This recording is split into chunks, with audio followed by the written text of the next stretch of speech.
আমি এই ৰাস্তাটো আজি 5 বাৰ মান হৈছে কেৱল এডোখৰ জেগাতে আমাৰ 5 বাৰ মান ৰাস্তা অৱৰোধ কৰা হৈছে আৰু বেলেগ বেলেগ জেগাতো আছে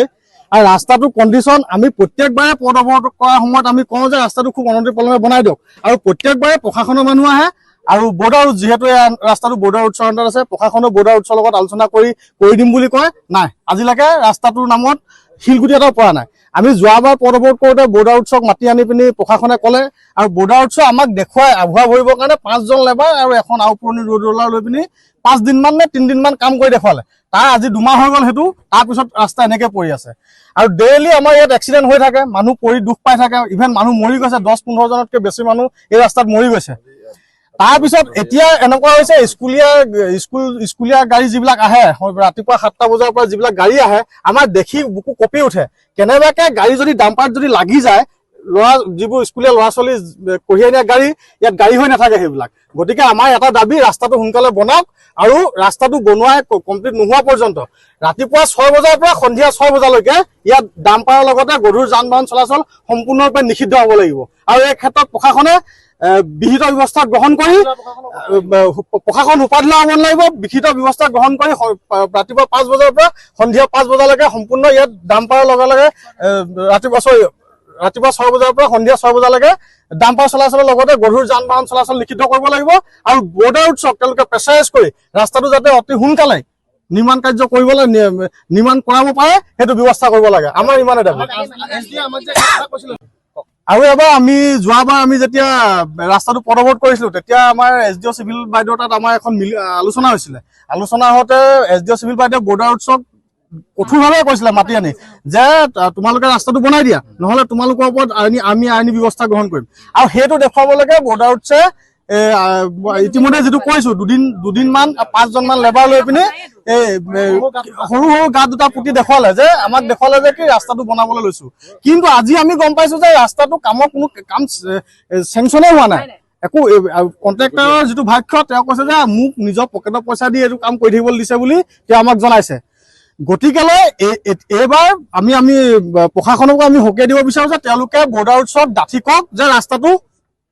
সোনকালে অতি সোনকালে ৰাস্তাটো যাতে বনাই নিৰ্মাণ কাৰ্য সম্পূৰ্ণ কৰি দিয়ে এই বিষয়েনো কি কম আজি অত দিনৰ পৰা আমি আজি এতিয়ালৈকে 5 বাৰ ওপৰত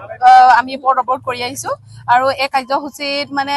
আমি গোটেই স্থানীয় ৰাইজ ওলাই আহিবলৈ আমি বাধ্যত পৰিছো আজি ইমান ভৰ দুপৰীয়া ইমান গৰম জেঠ মাহৰ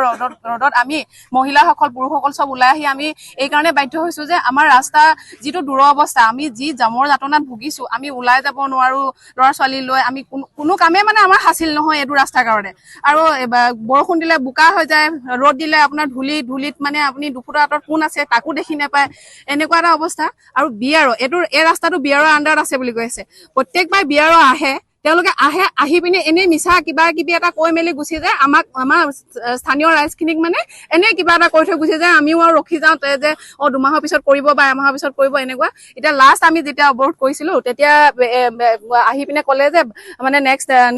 1 উইকৰ ভিতৰত মানে কণ্ট্ৰেক্টৰ আহিব, তেওঁক অলৰেডি মানে চেংচনৰ কাম কৰি দিয়া হৈছে, তেওঁ আহিব। কিন্তু আহিলে এতিয়ালৈকে কিন্তু এই আজি যিজন আহিছে সেইজন কণ্ট্ৰেক্টৰ আহিছে, তেওঁ কৈছে যে আমি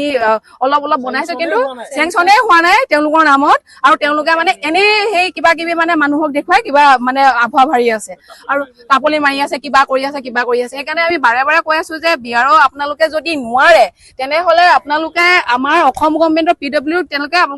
হেণ্ড অভাৰ কৰক, PW গতাই দিব লাগে। আৰু এই ৰাস্তাটো যিটো আপোনাৰ ডাম্পাৰৰ দৌৰাত্ম কিমান এক্সিডেণ্ট, কিমান মানুহ মৰি গৈছে, আৰু অভাৰলোডিং ৰাতি 20 চকীয়া 18 চকীয়া কয়লা ট্ৰাক যায়, আৰু যিটো কাৰণে মানে আমাৰ গোটেই স্থানীয় ৰাইজখিনি মানে ইমানে হাৰাশাস্তিত ভুগিছো নহয়, সেইটো আমিহে অন্তত আমি বুজি পাওঁ। অকল আমি এতিয়া প্ৰশাসনক বাৰে বাৰে আমি অনুৰোধ কৰিছো যে আপোনালোকে আলোচনা কৰক ৰাইজৰ সুবিধাৰ কাৰণে আপোনালোকে ৰাস্তাটো বনাই দিয়ক। আৰু অসমখন কেনেকে উন্নতি হ'ব যদি চুকে কোণে এনেকুৱা ৰাস্তাত যদি আমি ওলাই যাবলৈ নোৱাৰো, চিন্তা কৰিবলগীয়া হয় 10 বাৰ, তেনেহলে কেনেকে অসম উন্নতি হ'ব? যেনে ইলেকশ্যনৰ সময়ত ভোট বিচাৰি আহিব, কিন্তু মানে স্থানীয় বিধায়কৰতো একো মাতেই নাই। তেওঁ কেলে বিধায়ক হৈ আছে মানে নাজানো, আৰু ৰাইজে কেলে ভোট দি আছে সেইটোও নাজানো। কিমান মানে হেৰি টেক্স কাটে, কিমান টেক্স পায়, কিন্তু মানে ৰাস্তাৰ নামত ফুটা কৰি এটাও নাই। তেওঁলোকে একদম চকু মোটা কুলি হৈ আসনখনত বহি আছে। আৰু কিমান কম কান্দিবলৈ বাকী আছো আমি ৰাইজবোৰ।